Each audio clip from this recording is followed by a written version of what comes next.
Hey guys, welcome back to my channel. If you're new here, my name is Maya and this is Inspired by Maya. So in today's video, I'm going to be making a gathered hip dress, which is kind of like Victorian-esque Bridgerton vibes. I decided to do this because I always make clothes that I can wear on a day-to-day basis. I feel like I always play it safe basically, and I just wanted to do something that will catch your attention, and I definitely think this dress has succeeded in doing that. So as you can see here, I'm just cutting out my pieces from my fabric. I'm using a navy poly cotton. Well, I thought it was a poly cotton, I think it is just cotton. And that's what I'm going to use to make the whole dress, the lining and everything. So to make this dress, you're going to need to cut out the pieces that you can see on the screen. The dress is lined like I mentioned earlier, so if you want to use another fabric, feel free to do that. Also, I'm aiming to get this pattern out on Etsy, but this will be the official sewing tutorial, and it's not exactly straight to the point since I took a laid back approach with making the video, so I apologize about that, but I will try and make my sewing pattern instructions as clear as possible, especially since I'm changing the way it's constructed. Okay, that's enough of that. Let's get into constructing this bodice. So first I took the front pieces of the bodice and pinned the sides to the center front. You'll have to ease this piece in since one side is curvy and the other is a slightly smoother curve. Then sew that with a straight stitch, and then we need to make some straps so that we can add loops to the back and to also add the lacing detail later. To do this, I just made some bias binding, folded it in half and sewed it closed on one side. Then I had to cut the straps into 12 pieces that are 4 centimeters long. To seal the bottom of my strap, I used a lighter to melt the edge, and at first I thought it was melting, but after looking back I think the fabric is cotton because it looks more burnt than anything. Anyways, after that you want to fold the small loop pieces in half and pin it to the marks we made on the centre back piece, but not on the centre back side. Now sew these in place so that they're secured, then pin the back pieces together and sew with a straight stitch. Don't sew the centre back up because we need to insert a zip. I didn't record myself putting a zip in, but I did an invisible zipper for a seamless look, and this is what it turned out like. Next, to pin the front and back together at the shoulders, making sure the seam line matches up, then sew it with a straight stitch. And then you want to take it to the iron and press all the seams so that we have a smooth finish, and don't forget to snip into the curves of the garment. You want to repeat these steps for the lining, excluding the loops and the zipper for the back, but again leave the centre back open. Now for the lining, you want to place the main body and lining together right sides facing, and at the zip area fold out the zipper tape and pin the edges together. Continue matching the edges together all around the neckline, shoulders and down to the other side of the zipper, then sew with a straight stitch. Make sure to sew as close to the zipper as you can for a clean zipper lining, but also ensure you're still using the correct seam allowance. Once that's done, you want to bag out the corner, which just means turning out, and the best way to do this is by folding the corners in neatly so that you get a sharp corner, and then holding that in place, pull the fabric so that it is right sides facing out, and you can use a blunt pointy tool to get a super crisp corner, and this is what it should look like. Now iron it all flat, and this is where you can start appreciating its beauty. Now we're going to use the burrito lining method to close the armholes, and to do this you need to roll one side of the fabric up, then take the armhole area and wrap it around the burrito so that the two sides are touching. Make sure that they're right sides facing and that the seams match up, then pin and sew it in place. Once you've sewn it up, pull the armhole out and do the same for the other side, and then again iron everything flat. Now for the final step, we need to close the side seams. To do this, pin the side seams together right sides facing, then sew it with a straight stitch and do the same for the other side. Now your bodice should be complete, but not until you've given it that last press.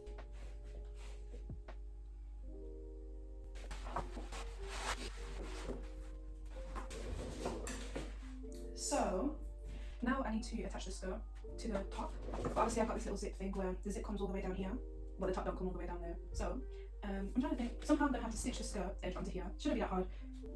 Ooh, shouldn't be that hard. I'll figure it out. And then I've already measured the circumference of the bottom of the top, and it measures 46.5 centimeters. So now that that's my base to work with, I just need to figure out how much gathering I need to add onto that, because obviously I'm going to be using this roll of fabric. But I want to try, I don't know how I'm going to do this. This is the bit I'm scared of. I've been putting it off a little bit, but technically I have a valid excuse because I was going back to uni. But yeah. Ooh, and this length is actually kind of perfect for me because I feel like I want it long just because I prefer modest dresses in that way. But then I don't know if this style would suit a shorter length. I think this would actually even be too long because the bottom of the skirt comes like down here and dress comes down here. So I think I'm just gonna like play about with it and look at how like the gathers will look. Because I'm gonna have to split the skirt into 2 pieces. So it's gonna be ooh. But then again, maybe not. I don't want to seam at the centre front and centre back. I want it to be seamless. So I think it's gonna be one solid piece, and I'm just gonna play around with like pinning pleats. Do you know what I mean? Until I get the fullness that I'm actually after. And then once I get that, I'm gonna mark it on the fabric and just cut it, and then I'm gonna work with it from there. And then I just took a little sip of my drink and then started pinning. This bit couldn't be pattern drafted because it would just be too crazy. Hey, wait. So yeah, I just continued to pin it, making tight pleats, like trying to get as much fabric in there as possible. I think I need to lower the mannequin now. Girl, you're gonna have to come down for a second.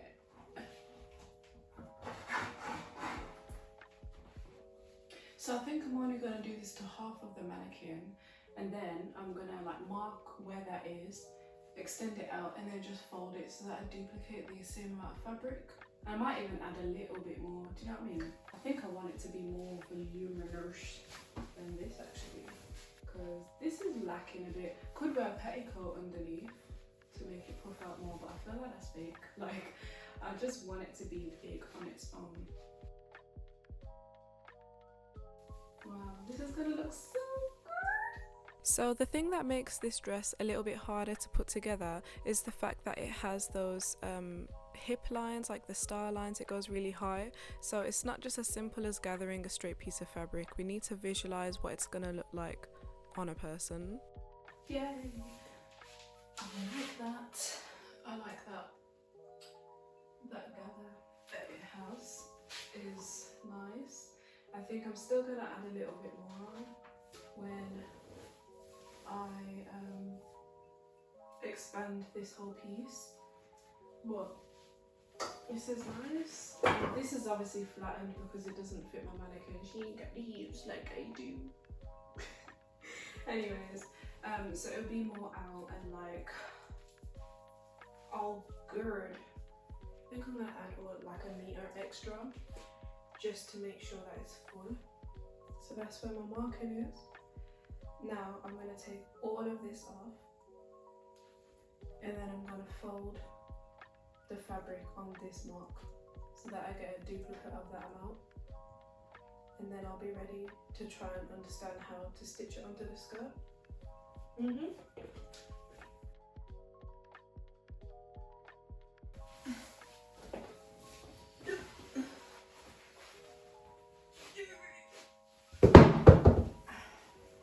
The markings right there on the fold. Just gonna have to keep lining up the fabric until I reach that mark. If I find the grain of the fabric, I can work from that side. You know, I just realised I could use this edge. I might not have to hem. Ah, that is so amazing. I might not have to hem. Wow, because hemming this would have been an absolute nightmare, and I completely forgot about that bit. That has made me proper happy. Just gonna lay this right here. Grab my scissors, and then I'm just gonna snip it here and rip it.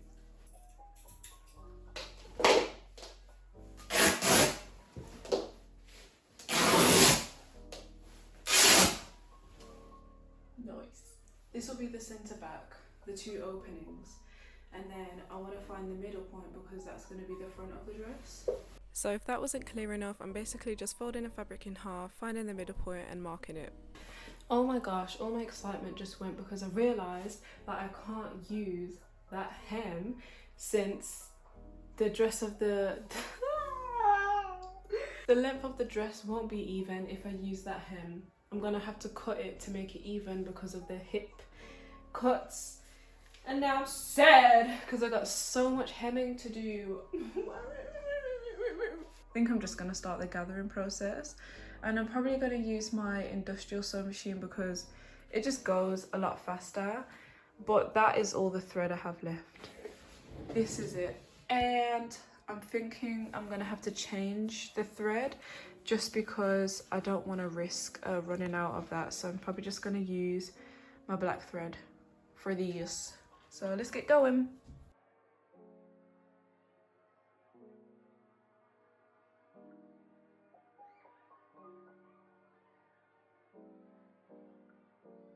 Lovely jubbly. I've just finished gathering all of it up. Well, no, I haven't finished gathering. I finished the gathering stitches.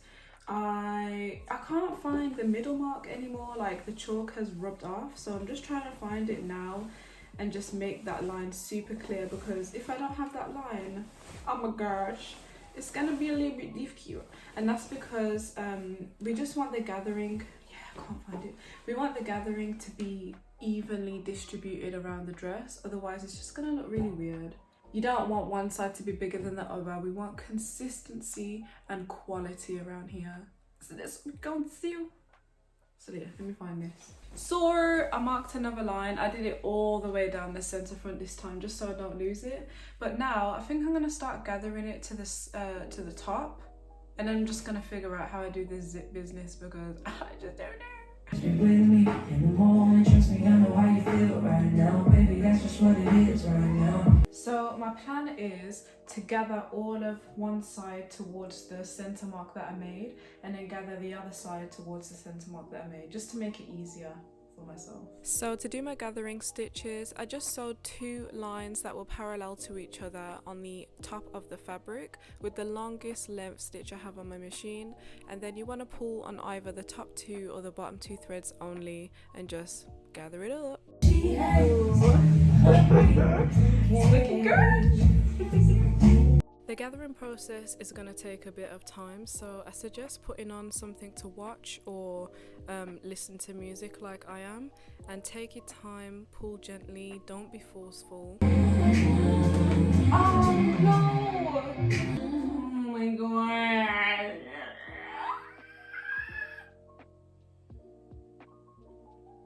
I snapped the thread because I was being forceful.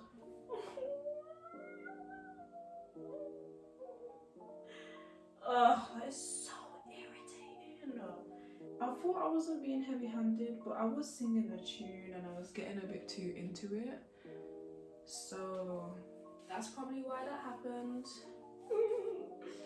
So then I had to painstakingly redeem my mistake, and to do this I just had to sew some more gathering stitches in the gap where I popped it open, but on one side you want to tie it off so that you don't have 2 loose ends, if that makes sense. But I did go ahead and do a stitch on top of the gathering to lock it in place so that the gathering doesn't come out. Here's me trying it on after I fixed my mistake, and I'm just looking at it in the mirror and adoring it because the skirt is so full. It's gonna have a lovely twirl to it.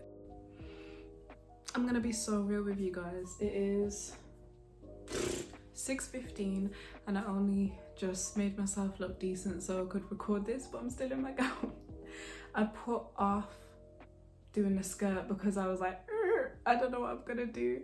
But I pulled my mannequin real close to me and I was like, okay, how am I gonna do this? Da da da da da. And I feel like I've got a method down now. So I'm gonna try and quickly explain it and then just action it. So I've got all this excess fabric here, and I've also got this little zip extension bit. The zip does zip all the way down to here. And because this is such a snug fitting top, I kind of do need that and I don't want to cut it off. So I think I'm going to wrap the bottom of the tape just to make it look a bit nicer with the leftover fabric that I have. And then I'm going to take the skirt like this and I'm going to pin it. You can't even see, but I'm going to pin it right on the centre where it lines up with the zip, and then I'm just going to do a stitch all the way down. But I feel like I don't want to lose the flare in the skirt, so I'm going to angle the stitch outwards. Then I'm going to cut off the excess fabric and bias bind the seam, so then I'll have a solid skirt piece. Then I'm going to remove it from here, from the bodice, and I'm going to have to unpick a little bit of the fabric that's attached to the zip so that I can use the seam allowance to attach the skirt. But I'm only going to use one side because obviously this is lined, there's 2 layers to it. So I'm going to seam the skirt to the outside layer, and then I'm going to hand stitch the other layer so that it's like nice and neat and invisible. And then my last problem, which I don't even want to think about yet, is the hemming, because the rest of the length of the skirt is really nice, like it fits perfectly, but the front is just a little bit too long, and I don't want to get rid of that lovely hem that the fabric has, like the sealed edge. Is it the selvage? Yeah, I don't want to get rid of that. So I'm thinking maybe my idea is to cut the front to its perfect level, and then because it's a poly cotton, it won't burn, but it will melt a little bit. So I'm thinking to heat seal the edge of the fabric, if that makes sense. But I have to be very careful not to burn it. But yeah, that's what I've got in mind, so let's go. So yeah, I went ahead and executed that plan. I just sewed a seam down the centre back, and then I trimmed it to about 1 centimetre afterwards, and I also trimmed the fraying at the top of the skirt, and then I made some bias tape with some fabric. So I actually used the fabric that I had cut off to make it, and then I attached that onto the seam as a whole. I'm just going to give a quick explanation on how to attach bias tape. So I've just opened up one side and I'm sewing it to the seam, and then I'm trimming off the excess fabric just so that it's not too bulky, then fold over the other side, and I like to fold it over so that it's just passing the stitch that I just made, and then I stitch it down in place, and this is what it should look like. And then after I bias bound the centre back seam, I decided to cover the bottom of the zip with the fabric tape. That it was very easy to make. You just cut a little rectangle and do some doobity dabbity and it's done. And then I also attached the skirt to this top, so I just pinned it to the one side of the top and sewed all around with a straight stitch. Avoid sewing the lining because we're going to finish that off differently. But I just want to update you on what I've managed to finish on the dress now. So I did everything that I said I was going to do in that sped up recap. The only thing that changed was that when I sewed up the seam on the centre back, I had to split the seam. So imagine this is the seam, and then I had to split it like that with the bias binding. So because I'd already done it on the one seam, I had to unpick that, make a new piece of bias binding, and then attach it onto the other side of the seam, and then seam them back together so that I could have a little split at the top. But that was a little bit of a complicated way of doing it. But now that I've gone through all of this, instead of doing that, next time I would just bias bind both sides of the seam separately and then bring them together. If that makes sense. So yeah, palaver, honestly, was over now and I've managed to attach it. I'm going to kind of show you what I meant, if this will allow me to. Okay, I'm hoping this is clear enough for you guys to understand, but can you see that it splits off here? This is where the zip is, and this is where the skirt centre back seam is. So this side was bias bound and this side was bias bound as well. So it's all one continuous down here, but up here it veers off into two separate pieces just so that I could have because the zip separates, there needs to be a little gap where here separates so that I could attach the skirt to it. I really hope that makes sense. Honestly, I am just going with the flow, so I'm trying to explain my processes to you as I go along. So now the last step for me to do is attach the lining of the bodice to the actual skirt, because as you can see right now it's separate. Obviously the lining is lining the bodice, but it's not lining the skirt. So I need to attach them together, but first I was gonna roll the hem up and then hand stitch it down, but then I was like, that's a bit long. So I'm just gonna bias bind the edge of the lining. I have unpicked a little bit, obviously from before, where the zipper is so that I can attach it on with my 1 centimeter seam allowance. So I'm just gonna stitch this all around, and then I'm gonna finish it off by invisible stitching it by hand over the overlocked edges of the skirt. But I'm going to have to trim this down a little bit because it's more than 1 centimeter. When I finally attached the skirt to the zip area, I went over the whole seam of attaching the bodice to the skirt and made sure that it was 1 centimeter, because I initially used probably 0.5, and that was obviously inaccurate against the pattern. So now everything's even, and I just need to trim down the seam allowance. Wow. So yeah.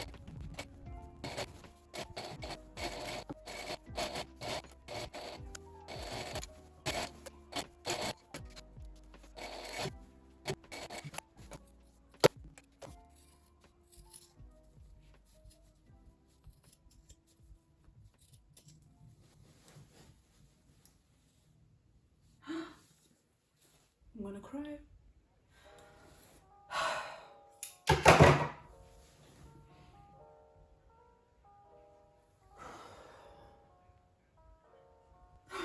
I did not just do that. I did just do that. I'm gonna have to, well, at least it was at the front. Let's just quickly bounce back from that. I'm gonna have to lose a bit of the depth at the front. I'm gonna have to make it right here. I can't believe I just did that. I am so angry. Ugh! I just had a feeling that something wrong was gonna happen. I wasn't trying to feed into that though.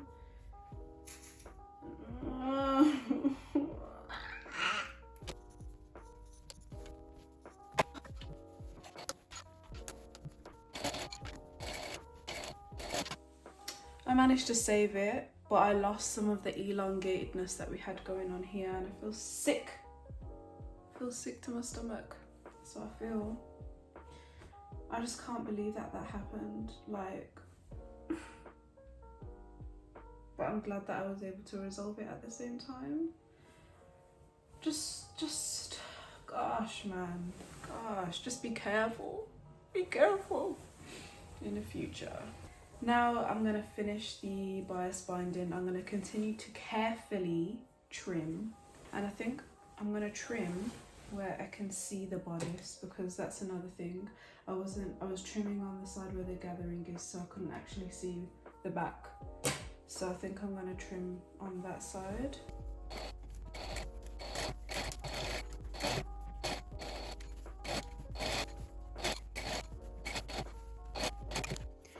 Okay, so I've put it on inside out on my mannequin, and I'm just gonna hand stitch it this way. So I'm just gonna make sure that I pull it really taut and then just stitch it down invisibly like that all around the entire dress. Obviously this bit is totally different now because this was the original what do you call it, the style line of the front, but now it's changed because of the disaster. So I'm gonna have to figure out how I'm gonna make that bit, you know. But anyways, I just wanted to say I really like how it looks like this with the bias binding. Obviously it would be nice and taut still, but I think if I was to try and do a dress like this again, I would definitely do it separately. I think I've just come to that conclusion. It's just easiest because that whole palaver at the back with the zip was just too much. So in future I'd probably just do them separate, and in that way I guess I can wear it more, because I would definitely wear this as a top by itself. So then I went ahead and waxed my thread using beeswax. This just stops the thread from like knotting up, and if it does, it's easier to take out. I did this all invisibly, so you can't actually see it on the inside of the garment. It didn't take too long, surprisingly, but anyways, once that was done, the dress was finished, so let's get on to this final reveal.